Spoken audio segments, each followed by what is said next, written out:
포도나무로 심겨졌던 구약의 이스라엘 백성, 하나님은 애굽에 있던 이스라엘을 뽑아서 약속의 땅에 심으시면서 이스라엘을 포도나무라고 하셨었습니다. 이스라엘에게 기대하던 하나님이 원하시는 열매가 있었지만 구약의 역사 그 순간순간 이스라엘은 포도나무로서의 반드시 맺어야 될 열매들을 맺지 않았습니다. 이방의 가지가 되어버리기도 했고 포도 열매가 아닌 가증한 열매를 수없이 맺어왔습니다. 그 모든 순간 하나님은 포도나무로서 맺어야 될 그 열매를 맺지 못하는 이스라엘을 바라보면서 가슴 아파했고 때로는 선지자를 보내서 그들에게 경고를 주기도 했지만 이스라엘은 결국 포도나무로서의 역할을 실패했습니다. 하나님은 그런 포도나무인 이스라엘을 버리시지 않으셨습니다. 그래서 구약시대를 넘어 신약시대로 오면서 하나님은 작정하신 예수 그리스도를 실패한 이스라엘 대신에 참 포도나무로서 예수님을 보내셨습니다. 그래서 포도나무로서 실패한 이스라엘이 이제는 참 포도나무이신 예수님의 가지가 될 수 있는 길을 열어주셨죠. 그래서 이스라엘 중에 또 이스라엘뿐만이 아니라 모든 이방 민족들 중에 예수 그리스도를 나의 주 나의 하나님으로 인정하는 자, 믿고 영접하는 자, 참 포도나무이신 예수 그리스도를 바라보는 자, 그들을 하나님이 거듭나게 하셔서 참 포도나무의 가지가 되게 하셨습니다. 아무리 율법을 받았고 할례를 행했고 아브라함의 혈통적 후손이라 할지라도 예수 그리스도를 거절한 자들은 참 포도나무신 예수 그리스도의 가지가 될 수 없었습니다. 그래서 포도나무의 비유에서는 그러한 자들은 어떻게 해요? 다 모아져서 그저 불쏘시개로 던져질 수밖에 없다. 이 말씀을 우리가 정리했었습니다. 참 포도나무이신 예수 그리스도의 가지로서 이스라엘은 그저 무슨 역할뿐이에요? 열매를 맺혀지게 되는 역할이에요. 여러분 우리가 한 가지 잘 정리하실 것이 뭐냐면 포도 열매를 맺게 만드는 주체는 가지가 아닙니다. 포도 열매를 맺게 만드는 주체는 누구예요? 포도나무예요. 예수 그리스도이십니다. 그러니 가지는 무슨 역할이에요? 열심히 기도하고 전도하고 신앙생활에서 열매를 맺는 역할이에요? 아니죠. 포도나무의 수액을 빨아들여 포도나무가 맺는 열매를 그저 어떻게 해요? 드러내는 역할이에요. 포도 열매를 달고 있어야 되는 거예요. 내가 접붙여진 이 나무가 포도나무라는 사실을 만방에 뭐 하는 역할입니까? 보여주는 역할입니다. 그래서 주체가 바뀌면 안 돼요. 열매를 맺게 하시는 주체는 예수 그리스도, 포도나무이신 예수 그리스도이시고 그 예수 그리스도에 접붙인 가지는 이 나무가 포도나무입니다. 나는 포도나무의 가지입니다. 이것을 드러내기 위해서 그 열매를 잘 달고 있어야 돼요. 그것이 우리의 역할인 거예요. 농부이신 하나님은 그렇게 가지된 우리에게 포도나무의 아름다운 열매를 많이 맺게 하기 위해서 우리를 어떻게 하신대요? 가지를 깨끗하게 하신대요. 자, 어떤 차원의 깨끗함입니까? 천국과 구원을 가르는 깨끗함이에요? 아니죠. 천국과 구원의 그 갈림길에서 우리는 예수 그리스도로 말미암아 이미 깨끗하여졌기 때문에 가지가 된 거예요. 구원받은 백성이 가지로서 성화적 차원의 이제 구원을 이루어가야 됩니다. 그래서 하나님께서 농부 되신 하나님은 가지를 깨끗하게 하시는데 그 깨끗하게 하는 도구가 뭐라고 말씀드렸어요? 우리의 인생 속에 어쩔 수 없이 겪게 되는 수많은 희노애락입니다. 기쁘고 힘들고 어렵고 아프고 상처나고 이러한 수많은 다양한 일들을 겪어가면서 우리는 무엇을 깨닫게 돼요? 아, 그런 것들이 나를 죽이고 살리는 문제가 아니라 나는 그저 포도나무이신 예수 그리스도에 접붙여 있으니까 우리는 하나님의 나라를 바라보면 되는 존재이구나. 우리는 하나님 아버지의 자녀이구나. 이 사실을 깨달으며 오늘도 주어진 삶을 견디어내고 이 길 끝에 서면 이 하나님이 정하신 뜻을 알겠지. 그것을 기대하며 기꺼이 환난도 고난도 역경도 상처도 감내해내며 그리스도인으로 살기를 주저하지 않는 것. 기꺼이 그 길을 걸어가내는 것. 이것이 가지가 해야 되는 역할이라는 것이죠. 이렇게 다듬어 가시는 이 포도나무의 비유에서 초점은 열매를 맺어라가 아니라 뭐가 초점이었어요? 포도나무이신 예수 그리스도와 가진 우리의 아름다운 연합입니다. 연합된 가지라면, 하나님의 백성이라면 포도나무이신 예수 그리스도가 그 가지에게 수액을 보내어 결국 무엇을 맺게 만드신다? 포도 열매를 맺게 만드신다. 이 연합의 강조점이 있는 것이지 왜 열매를 못 맺습니까? 여기에 강조점이 있는 것이 아니라는 걸 우리가 저번 2시간에 걸쳐서 정리를 했습니다. 자, 오늘은 그러한 참 포도나무의 비유를 근거로 해서 이제 아주 중요한 교훈의 말씀을 예수님이 해 주시는입니다. 그 첫 번째 중요한 교훈이 뭐냐면 바로 7절에 있는 말씀입니다. 함께 읽을까요? 7절 시작.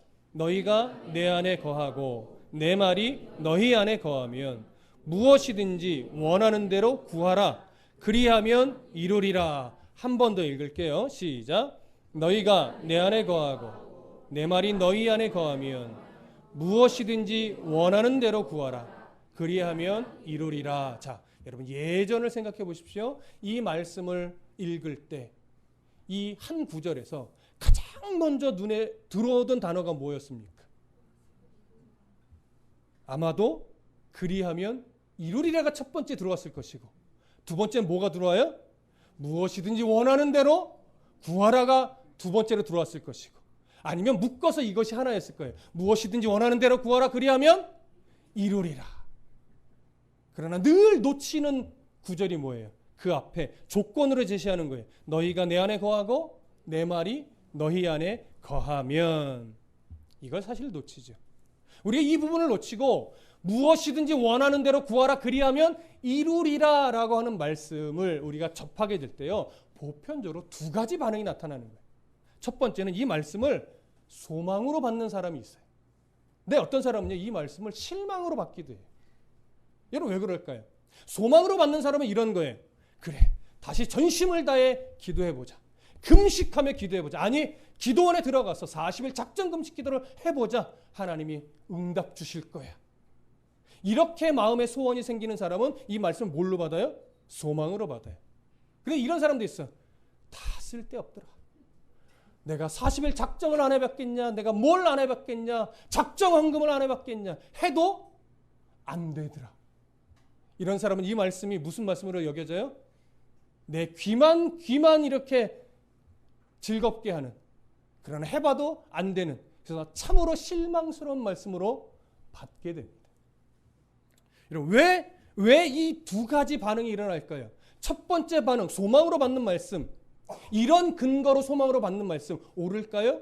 그것도 틀렸습니다. 해도 안 되더라 하면서 실망으로 받는 반응, 그것도 옳지 않습니다. 왜 이 두 가지 반응이 나타날까요? 바로 그 앞에 조건으로 하나님이 근거로 제시하는 이 말씀에는 시선을 두지 않았기 때문에 그래요. 가장 중요한 구절이 바로 이 구절이에요. 너희가 내 안에 거하고 내 말이 너희 안에 거하면.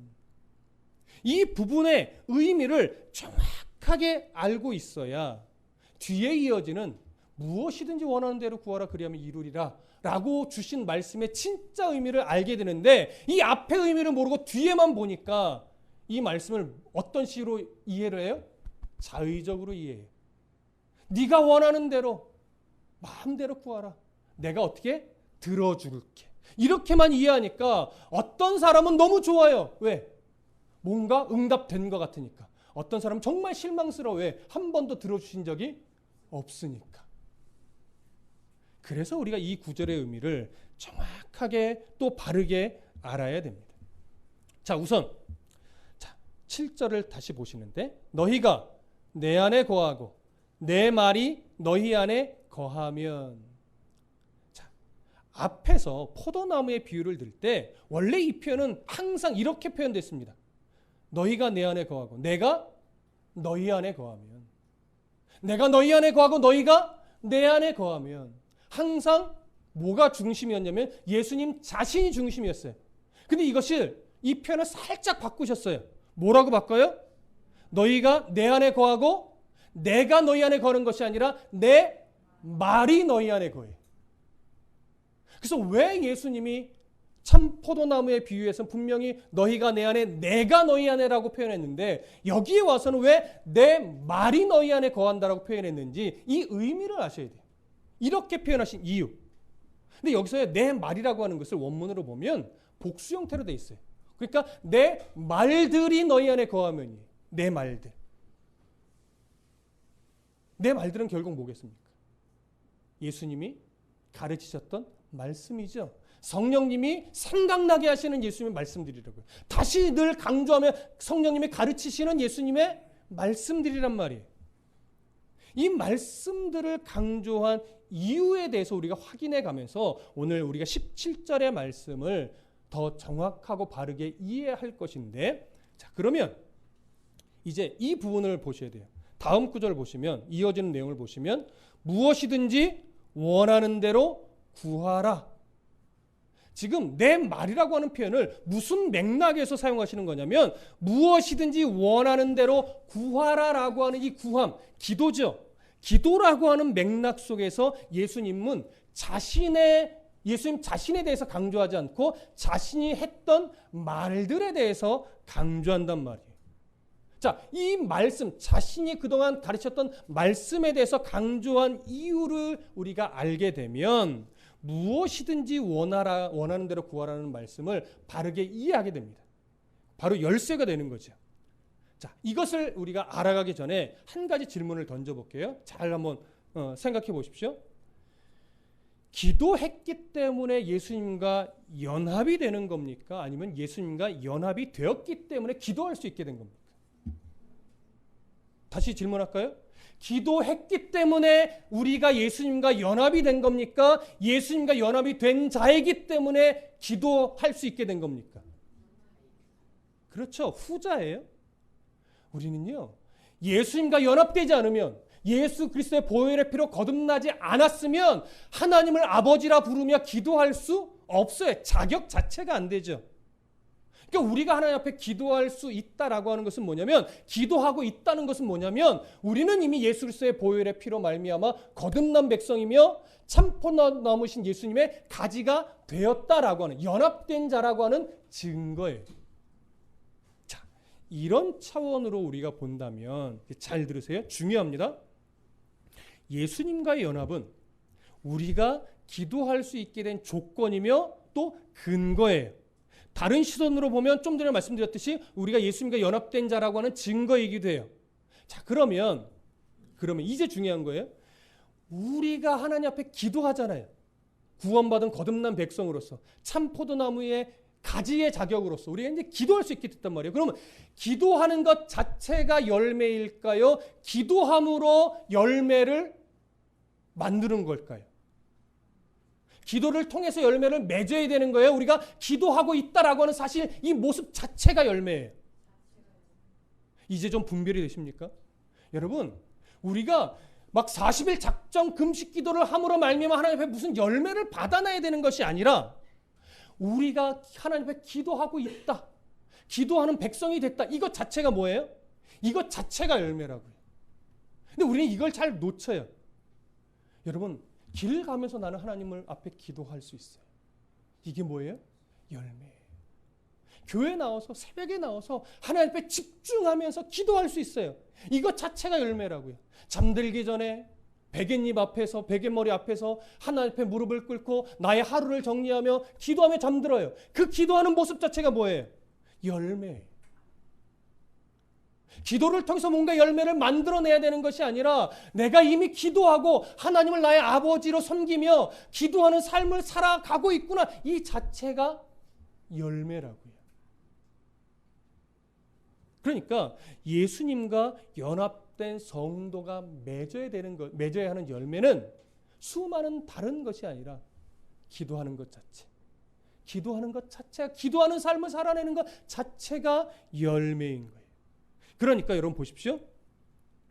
내가 기도하는 자다, 이것이 나의 삶의 열매다라고 하는 것에 대한 분명한 어떤 인식이 있다면 그 사람은 이제 그 기도를 통하여서 어떠한 어떠한 흔적을 만들어내느냐는 무엇에 대한 분별이 되는 거냐면 이것이 포도 열매인가 사과 열매인가를 분별할 수 있는 뭐가 돼요?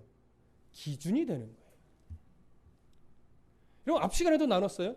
포도원의 농부이신 하나님. 포도원의 농부는 포도 열매를 기대할까요? 사과 열매를 기대할까요? 아무리 맛있는 사과라 할지라도 포도원의 농부는요, 그 사과 열매를 거들떠도 안 봐요. 왜? 기대하는 것 자체가 포도 열매니까. 그러니까 성도는 기도를 통하여 내가 포도 열매라고 하는 그 맛을 내야 돼요. 그런데 자꾸 사과 맛이 나면 돼요, 안 돼요? 안 돼요. 왜 이 말씀을 드리냐면, 성숙한 성도가 기도할 때요, 성숙한 성도의 기도에는 점차 기도의 방향과 내용이 바뀌어져 갈 수밖에 없어요. 이전에는 아직 내가 포도나무의 가지이긴 하지만 아직 성숙함이 없을 때는 모든 기도가 누구 중심일 수밖에 없어요? 내 중심일 수밖에 없어요. 내가 원하고, 내가 바라고, 내게 유익이 되고, 내가 이루고 싶고, 내가 가지고 싶은 것, 이런 것들이 기도의 중심이 될 수밖에 없는데, 이제 내가 누구인지를 알고 포도나무의 가지가 어떤 맛을 내야 되는지를 깨닫게 되면서부터는 점차 기도의 내용이 하나님의 나라와 의와 복음 전파를 위한 것으로 자꾸 바뀌어져 갈 수밖에 없는 거예요. 그러면서 진짜 포도 열매로서의 맛이 깃들게 되는 거죠. 무슨 의미인지 이해되십니까? 자, 이렇게 말하게 되면 자칫 또 이런 오해를 하시는 분들이 있어요. 그러면 성도가 성숙해지면 개인적인 기도는 자꾸 줄고 하나님의 나라와 의를 위한 기도, 복음 전파를 위한 기도로 자꾸 바뀌어져 간다는데, 그렇다면 개인적인 필요에 대해서 구하는 기도는 잘못된 것인가? 그런 기도를 하지 말아야 되는가? 이런 생각을 할 수 있게 돼요. 이런 생각이 옳을까요? 그를까요? 그러죠. 옳지 않습니다. 그래서 우리가 오늘 15장 7절에서 말씀하신 이 예수님이 말씀하신 무엇이든지 구하라, 이 말씀의 의미를 조금 더 정확하게 이해하기 위해서 예수님이 이전에 제자들에게 가르치셨던 말씀, 마태복음에서 이미 가르치셨던 말씀을 조금 우리가 살펴볼 겁니다. 마태복음 6장으로 가보시죠.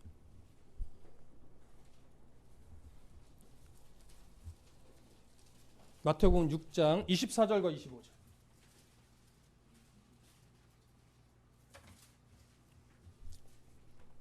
자, 마태복음 6장 24절과 25절을 함께 읽어보겠습니다. 시작.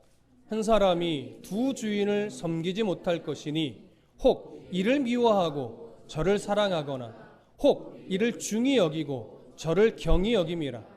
너희가 하나님과 재물을 겸하여 섬기지 못하느니라. 그러므로 내가 너희에게 이르노니 목숨을 위하여 무엇을 먹을까, 무엇을 마실까, 몸을 위하여 무엇을 입을까 염려하지 말라. 목숨이 음식보다 중하지 아니하며 몸이 의복보다 중하지 아니하냐. 자, 지금 이 두 구절을 읽었는데 여기서 예수님이 먹을 것, 마실 것, 입을 것, 우리 일상 삶에 필요한 것들이죠. 이런 것들에 대해서 구하지 말라고 합니까? 염려하지 말라고 합니까? 예, 구하지 말라고 하시는 것이 아니에요. 염려하지 말라고 하는 거예요. 예수님이 왜 이런 말씀을 주시냐면, 당시 이 유대인들이 종교적인 연심을 낸다라고 하면서 재물의 종이 되고 있었어요. 그래서 재물을 무엇을 드러내는 도구로만 자꾸 쓰냐면, 내가 하나님 앞에 이렇게 복을 받은 자야, 니들 나보다 수준이 떨어져 하면서 자기의 의의를 드러내는 도구로 자꾸 삼는단 말이에요. 그러니까 오히려 그것이 자기의 의의가 되니까 하나님을 높이지 않고 자기만 드러나는 이런 모습이 되는 거죠. 그러면서 일부는 염려에 빠지기 시작해요. 그럼 나는 하나님 앞에 복을 받지 못한 자인가? 나는 버림받은 자인가? 나는 의롭지 못한 자인가? 자꾸 염려하면서 이것들을 구하게 돼요. 물론 또 다른 쪽에서는 정말 먹을 것도 없고 입을 것도 없어서 너무나 가난해서 또 그것에 전전긍긍하며 구하기도 하죠. 하여튼 당시에는 이런 이유로 재물에 뭐가 되어 있는 거예요? 종이 되어 있었던 거예요. 그래서 예수님은요, 재물의 종이 되어 끌려가지 말라라고 하는 차원에서 하나님과 재물을 겸하여 섬길 수 없다라고 말씀하신 겁니다. 목숨을 위하여 무엇을 먹을까 마실까, 몸을 위하여 무엇을 입을까, 염려하지 말라는 건데 많은 사람들이 이것에 아예 종이 되어버렸어요. 근데 오늘날도 다릅니까? 사실 오늘날 색깔만 약간 다를 뿐이지 오늘날 여전히 많은 사람들을 붙잡고 있는 것은 먹을까 마실까 입을까의 문제. 그 오늘날의 표현으로 바꾸면 뭐 노후 대책의 문제고 직장 취직에 관한 문제일 것이고 좀 더 좋은 차 타고 싶고 좀 더 좋은 옷 입고 싶고 조금 어깨에 힘도 좀 주고 싶고 좋은 집 사서 살고 싶고 여러 가지로 표현할 수 있겠죠. 근데 그런 것들이 틀리거나 나쁜 것은 아닌데 문제는 뭐냐면 신앙생활을 하고 하나님을 알고 하나님의 나라가 나의 소망입니다라고 입술로는 고백하지만 실제로 우리는 이것에 대해서 염려하며 종이 되어 끌려다닌단 말이에요. 이것에 끌려다니니까 신앙도 휘청휘청 되는 거죠. 이러지 말라는 거예요. 그래서 염려하지 말라라는 이 말씀의 의미는 염려의 종이 되지 말라는 것이고 염려에 매이지 말라는 거예요. 그래서 예수님이 이어서 26절에서 이렇게 말하는 겁니다. 6장 26절 함께 보겠습니다. 시작. 공중의 새를 보라. 심지도 않고 거두지도 않고 창고에 모아들이지도 아니하되 너희 하늘의 아버지께서 기르시나니 너희는 이것들보다 귀하지 아니하냐. 예수님이 공중에 뭘 보래요? 새를 보래요. 이 보라라고 하는 말씀은 시각적인 차원에서 눈으로 보라는 것이 아니라 주의 깊게 관찰해 보라는 거예요. 주의 깊게. 자, 공중의 새를 잘 보면요. 알에서 막 깨어난 새가 아닌 이상 대부분의 새는 열심히 먹이를 찾아 어떻게 해요? 이른 아침부터 날아다녀요. 그래서 먹이를 다 쪼아서 먹으며 살아가지요. 어떤 새도 자동적으로 입으로 먹이가 들어오길 기다리는 새는 없습니다. 그런데 예수님이 말씀하시는 거예요. 봐라.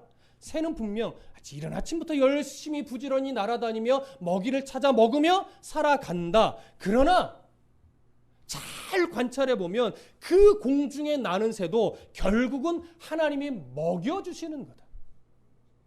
하나님이 날 수 있게 하시고 하나님이 그 먹이를 발견하게 하시고 그래서 먹을 수 있게 환경을 조성해 주셔서 먹을 수 있게 해 주셨으니까 그 새가 먹는 것이지 하나님이 날갯짓을 주시지 않고 환경을 만들어 주시지 않았으면 그 새도 먹을 수 없다라고 하는 거예요. 이처럼 하나님이 공중의 새도 날아가는 새들도 먹을 수 있도록 다 섭리하여 간섭하시는데 하물며 하나님의 자녀인 너희를 무관심하게 내버려 두겠느냐? 이 말씀을 하시는 거예요. 그래서 또 이어서 말씀하시는데 27절부터 31절을 읽겠습니다. 27절부터 31절 시작. 너희 중에 누가 염려함으로 그 키를 한 자라도 더할 수 있겠느냐? 또 너희가 어찌 의복을 위하여 염려하느냐? 들의 백합화가 어떻게 자라는가 생각하여 보라.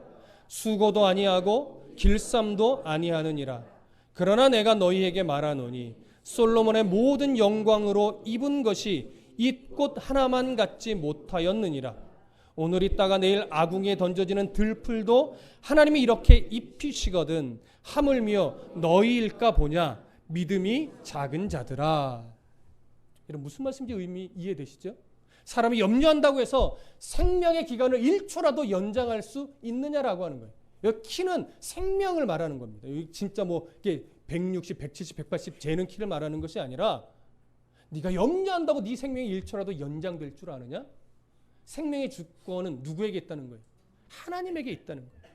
그리고 들풀도 하나님이 입히시고 자라게 하시는데 하물며 하나님이 만물의 영장으로 만물을 다스리라고 그 창조의 마지막에 지은 너희를 그냥 둘까 보냐?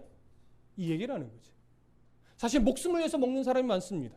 좋은 것을 찾아 먹기도 하고 몸보신 된다는 것을 찾아서 먹기도 하고 또 몸을 위해 추우면 따뜻한 옷을 입고 더우면 가벼운 옷을 입고 그렇게 해서 우리는 건강을 유지하죠. 그런데 여러분 그럼에도 불구하고 아주 중요한 진리는 뭐냐면 여러분 먹으면 다 건강하게 삽니까? 좋은 거 찾아 먹으면 다 건강하게 살든가요? 따뜻한 옷 입으면 다 감기 안 걸립니까? 다 건강해지든가요?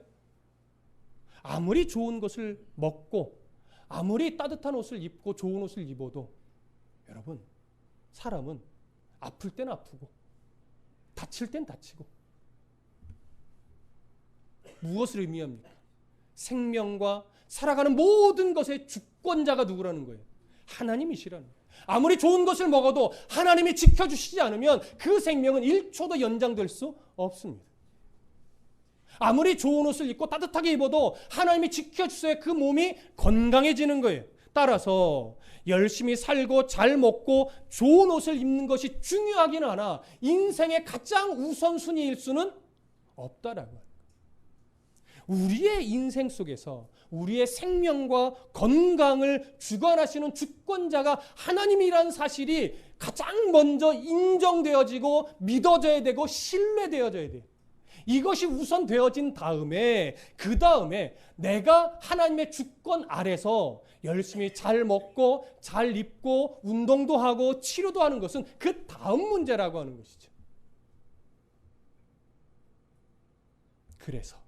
그래서 이제 다시 본문으로 돌아가서 그러니까 마태복음으로 돌아가서 31절과 32절을 보시겠습니다. 31절과 32절 함께 읽습니다. 시작. 그러므로 염려하여 이르기를 무엇을 먹을까 무엇을 마실까 무엇을 입을까 하지 말라. 이는 다 이방인들이 구하는 것이라. 너희 하늘 아버지께서 이 모든 것이 너희에게 있어야 할 줄을 아시느니라. 자, 이제 잘 보세요. 진짜 중요합니다. 31절 이렇게 말해요. 그러므로 앞에서 쭉 이야기했던 것을 결론 짓는 겁니다. 그러므로 염려하여 이르기를, 염려라고 말씀하시죠. 염려하여 이르기를 무엇을 먹을까 무엇을 마실까 무엇을 입을까 하지 말라. 이는 다 누가 구하는 것이래요? 이방인들이 구하는 거예요. 왜 이방인들이 구한다라고 하냐면 여기서 말하는 이방인은 예수 그리스도의 보혈의 피로 거듭난 백성이 아닌 모든 자를 말해요. 이해되시죠? 이걸 다시 설명하면 하나님과 우리의 관계가 부모와 자녀의 관계가 되지 못한 사람들은 어쩔 수 없이 염려에 매여서 이방인들처럼 이렇게 구할 수밖에 없다 이거예요. 여러분들은 왜 이방인들은 이렇게 무엇을 먹을까 마실까 입을까에 염려에 매여서 구할 수밖에 없을까요? 이방인들이 가지고 있는 신관 때문에 그렇습니다. 이방인들의 신관은요, 사람의 필요에 별로 관심이 없어요. 그들이 이해해요. 그들이 가지고 있는 이해예요. 그래서 정말로 그 신이 나의 필요에 관심을 갖게 하기 위해서 정말 열심으로 종교적 행위를 합니다. 제물도 바칩니다. 그런데 그 제물 바치는 것이 원래는 짐승으로 제물을 바치는데 신이 그것에 자꾸 관심을 안 주면 제물을 더 많이 더 귀한 것을 바쳐야 돼. 그 최고 정점이 뭔지 아십니까? 제물의 최고 정점? 사람을 바치는 거예요. 그래서 그모스 같은 시인은 사람을 인신 제물을 바치게 만들지. 그것을 더 넘어가면 자기 신에게 더 중요한 걸 원할 때는요, 제물을 넘어서 이제 무엇까지 하냐면 자해까지 하는 거예요. 몸에 피를 내고 상처를 내고 뭐 꼬챙이로 막 살을 뚫고 이렇게까지 해야 신이 아이고 귀찮다 이제 알아서 내가 들어줄게 하면서 관심을 사람에게 돌리고 그 구하는 것을 들어준다라고 하는 이해가 있는 거예요. 여러분 이것을 예수님이요 사실 이미 요 몇 절 앞에 기도와 연결했어요. 우리가 알고 있는 주님께서 가르쳐 주신 기도, 주기도문을 왜 가르쳐 주셨냐면 자 6장 7절과 8절을 봅니다. 6장 7절과 8절. 그 5절과 6절은 이제 외식하는 자의 기도에 대해서 언급한 다음에 그렇게 기도하지 말아라. 골방에서 기도해라. 하나님 너의 기도를 다 들어주신다. 사람에게 너의 뭐 기도하는 자라고 의시되려고 기도하지 말아라. 사람 앞에서 이렇게 말씀하신 다음에 이제 이방인의 기도로 들어가시는데 7절 8절 함께 읽습니다. 시작. 또 기도할 때에 이방인과 같이 중언부언하지 말라. 그들은 말을 많이 하여야 들으실 줄 생각하느니라. 그러므로 그들을 본받지 말라. 구하기 전에 너희에게 있어야 할 것을 하나님 너희 아버지께서 아시느니라. 여러분, 중언부언 기도는요, 막 졸려가지고 무슨 말을 하는지 몰라가지고 허우적대는 이런 기도를 말하는 것이 아니라, 천주교나 또 다른 종교를 보면 묵주가 있어요. 왜 기독교가 묵주를 안 하냐면 이 내용과 부합하지 않아서요. 묵주는 뭐예요? 내가 기도를 몇 번 했는가 세는 거예요. 이거 중언부언 기도입니다. 이것이. 이방인들은요, 신이 자기에게 관심이 없기 때문에 관심을 돌리려면 똑같은 기도를 수없이 들어주실 때까지 반복해야 돼요. 그래서 묵주를 돌리는 거예요. 이것이 심하면 이제 이방인의 스타일의 금식으로 들어가는 거고, 재물에 많은 양으로 승부하는 거고, 그러다가 인신 제물을 바치는 거고, 그러다가 자해까지 하는 거예요. 그렇게 해서 신의 관심을 내가 원하는 기도에 자꾸 끌어오는 거예요. 좀 들어달라고요, 들어달라고요, 들어달라고요. 이렇게 가는 거예요. 그러니까 더 열정적으로, 더 뜨겁게, 더 진한 것으로 막 이렇게 가는 거죠. 그런데 예수 말이에요. 이방인처럼 그렇게 기도하지 말아라. 너희는 그렇게 기도 안 해도 된다. 왜냐하면 너희가 믿는 신 여호와 하나님은 너희의 아버지이기 때문에 구하기 전에 하나님이 뭐가 필요한지 다 안다는 거예요. 그러니까 이렇게 기도하라 하면서 뭘 가르쳐요? 주기도문을 가르친 거예요. 여러분, 주기도문은요, 대표 기도하기 애매할 때 사용하라고 주신 기도가 아니에요. 기도의 중심이 뭐냐? 어떤 태도와 어떤 중심을 가지고 기도해야 되느냐를 알려주는 것이 주기도문이라고요. 자, 이런 말씀과 연결해서 볼 때 다시 마태복음 6장 30절로 가보십시오. 6장 30절. 오늘 있다가 내일 아궁이에 던져지는 들풀도 하나님이 이렇게 입히시거든 하물며 너희일까 보냐? 믿음이 뭐한 자들아? 작은 자들아. 그럼 보십시오. 이제 저를 보세요. 성도를 기준으로 볼 때 이 말씀의 근거에 보면 누가 믿음이 작은 자입니까? 무엇을 먹을까, 입을까, 마실까를 위해서 기도하는 자가 믿음이 작은 자예요? 그거 아니에요. 염려에 매여서 하나님이 우리의 필요를 다 아시고 아버지 말씀 이렇게 한 번만 구해도 주실 것에 대한 신뢰를 못하고 정말 하나님이 들어주셔야 돼 막 떼쓰듯이 막 염려에 매여서 안 주시면 어떡하지? 이거 어떡 큰일인데 막 이러면서 전전긍긍하면서 기도하는 자가 믿음이 작은 자예요. 오늘 본문을 근거로 보면 그럼 어떤 사람의 믿음이 성숙한 거예요? 구하지 않는 자, 이런 자가 성숙한 거예요? 그런 차원의 말이 아니에요. 어떤 사람이 믿음이 좋은 자냐면 하나님이 내 필요를 다 아시고 내가 원하는 것을 구하지만 나보다 나를 더 잘 아시는 하나님이 내게 가장 적당한 것으로 먹이고 입히시고 채우실 것을 신뢰하며 감사함으로 구하는 자. 이 사람이 성숙한 자예요. 그러니까 안 준다고 실망하지 않죠. 주신 것에 만족하고 감사할 줄 알죠. 그리고 또 많이 주셨다고 교만 떨지 않죠. 왜냐하면 하나님이 그것을 잘 쓰라고 바르게 쓰라고 주신 것이며 아직 안 줄 때는 너에게는 칼이 될 수 있어서 안 주는 거야.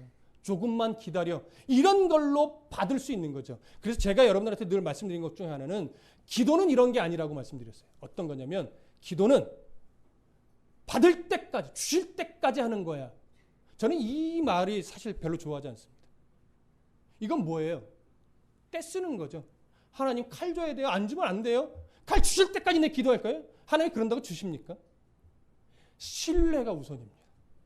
나의 아버지 되신 하나님, 내가 이렇게 구하지만 내게 정말 필요하고 적당한 때가 어느 때인지를 아시는 하나님이 가장 필요한 것을 가장 적당할 때 주시리라는 신뢰를 가지고 주셔도 감사, 안 주셔도 감사, 많이 주셔도 감사, 적게 주셔도 감사하겠습니다라고는 분명한 태도와 중심 안에서 기도하는 자가 성숙한 자예요. 성숙한 기도. 여러분 이거 놓치지 마십시오. 지금 마태복음에서 기도를 가르친 예수님의 중심은 바로 여기에 있는 겁니다. 그래서 우리의 필요한 분별력은 바로 하나님 아버지께서 자녀된 우리의 먹고 마시고 입을 것을 분명하게 책임지신다라고 하는 확고한 신뢰를 가지고 염려에 매인 것이 아니라 감사함으로 이런 필요한 것들을 구할 줄 아는 자. 그러니까 여러분 내 필요를 구하는 시간이 길어져요? 짧아져요? 내 필요를 구하는 게 길어져요? 이 신뢰가 있는데 구하지 말라는 것이 아니라 주실 걸 가장 좋은 것으로 적당한 때 채우실 걸 아니까 내 필요를 구하는 게 필요 없는 것이 아니라 짧아질 수밖에 없는 거예요. 매일매일 기도하셔도 돼요. 다만 뭐가 필요해요? 신뢰, 감사함으로. 주셔도 감사, 안 주셔도 감사. 이것에 대한 이해가 있으니까, 이런 것에 대한 신뢰가 있으니까 기도가 짧아지는 거예요. 그러니까 이제는 누구를 위해서 기도해요? 이웃을 위해, 우리 지체를 위해, 암울한 나라와 민족을 위해, 선교지에서 고군분투하는 선교사님들을 위해. 그런 기도가 길어질 수밖에 없는 거예요. 그런 기도를 하는 사람이 성숙하다는 것이 아니라 내가 가지로서 열매를 맺는 성도로서 자꾸 하나님을 알아가다 보면 어쩔 수 없이 자연적으로 나에 대한 기도는 줄고, 복음을 위해, 하나님의 나라와 의를 위한 기도는 늘어날 수밖에 없다라고 합니다. 그렇게 또 되어 갈 거예요. 자, 그래서 보세요. 33절, 마태복음 6장 33절. 이는 다 이방인들이 구하는 것이라 너희 하늘 아버지께서 이 모든 것을 너희에게 있어야 될 줄 아시느니라 하면서 33절 보세요. 그런즉이에요. 하나님이 다 책임지시니까 그런즉, 이게 전제되는 거죠. 그런즉 너희는 먼저 그의 나라와 그의 의를 구하라. 그리하면 이 모든 것을 너희에게 더하시리라. 이게 전제가 되니까 이제 하나님의 나라와 의를 위한 기도를 할 수 있는 거죠. 먼저 할 수 있는 거죠. 우선순위에 둘 수도 있는 거예요. 모든 하나님의 나라와 의를 위한 기도를 충분히 한 다음에 마지막에 한 번쯤 나를 위한 기도도 하게 되는. 이전에는 항상 기도하면 나를 위한 기도가 멈춰 있는데 이제 이 기도의 깊은 의미와 하나님의 마음을 깨닫게 되니까 나를 위한 기도는 마지막에 잠깐 해도 되는 거예요. 왜? 염려가 안 되니까. 하나님에 대한 신뢰가 더 깊어지니까. 나에 대한 기도는 뒤로 빼는 거예요. 여러분, 나에 대한 기도를 뒤로 빼야 된단 말이 아니에요. 오해하지 마세요. 나에 대한 기도를 먼저 해도 되고 나중에 되고 중간에 해도 되는데, 제가 말씀드린 건 어떤 의도예요? 그것에 이제 매이지 않더라.